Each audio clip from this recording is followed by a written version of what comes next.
Welcome to Homeschool Advice with Laura Geis. Today's question says, I want my child to take piano lessons, but they are so expensive. Any suggestions? Well, I have 6 kids and they have all taken piano lessons at one time or another, either from me or from another teacher. So I know just what you're talking about, and I do have some suggestions. First of all, let's look at the 2 big expenses when taking any kind of music lesson. One is the instrument. You need an instrument. And 2, the actual cost of the lessons. So let me talk about each of those a little bit. As far as an instrument, with piano, you don't have to have a baby grand for a little kindergartner or first grader who's going to start taking piano lessons. You can start with a keyboard if you don't have a piano. And I used to give piano lessons, and I had a student who just had a keyboard. Now, it's very helpful if you're going to buy a keyboard that you buy one with full-size keys so they get the feel of what a regular piano is going to feel like. But a keyboard works great for beginners, so don't feel like you have to invest a huge amount of money in an instrument from the get-go. Another way you could get a piano is people give them away all the time. Just keep your ears open. Let people know that you're in the market for a piano. Sometimes people move and they just don't have room for the piano. No one's playing it and they really want to get rid of it. I can't tell you how many pianos I've seen out in people's garages that they just pray that someone will take that thing out of their garage. So you can find a free one sometimes if you just can be a little patient. And finally, I had a student one time who practiced at her church.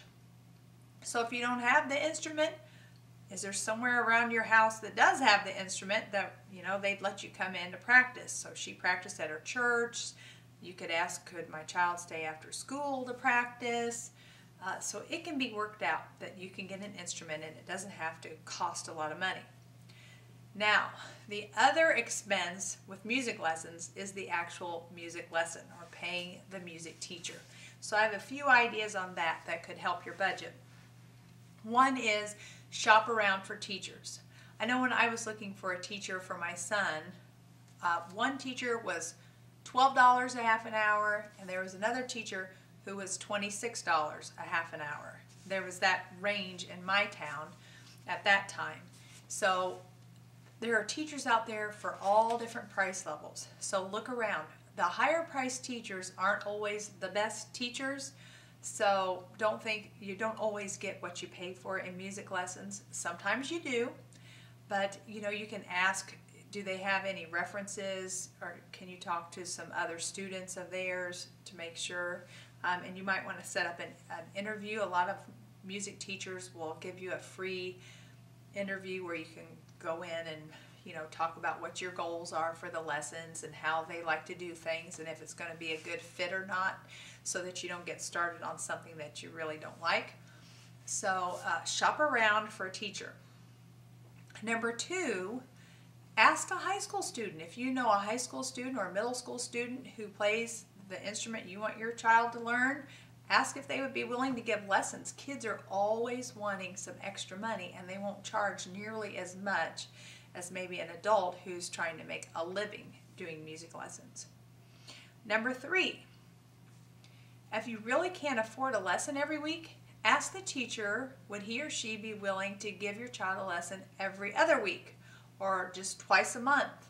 You don't have to have a weekly lesson just because that's how it's normally done. That's not how it has to be, and a lot of teachers will be flexible and say, sure, that's great.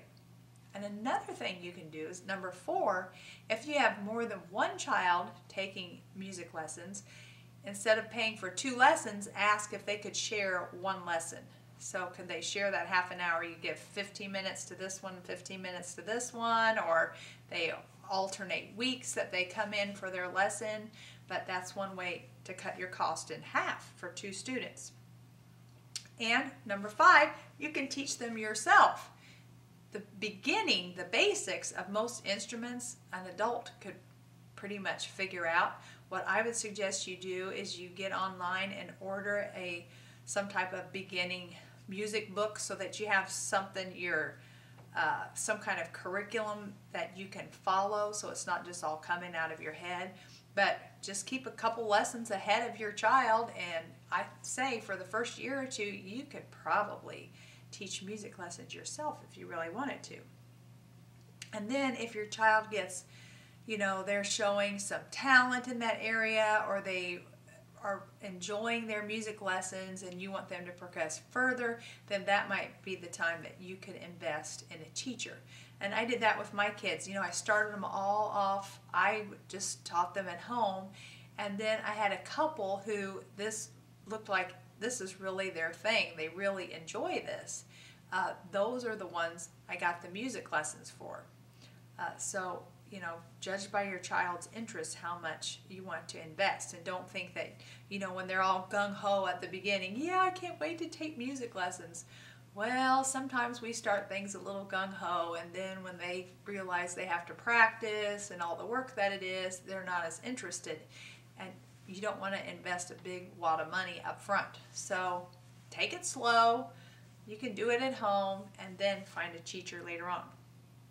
And then finally, if you really want your music lessons to pay off, you need to teach your children to practice, because that's where truly most of the learning happens, is in those practice sessions between the lessons. So help your child develop some good habits about practicing for their music lessons, and you'll get a much better deal. So I hope some of these suggestions help.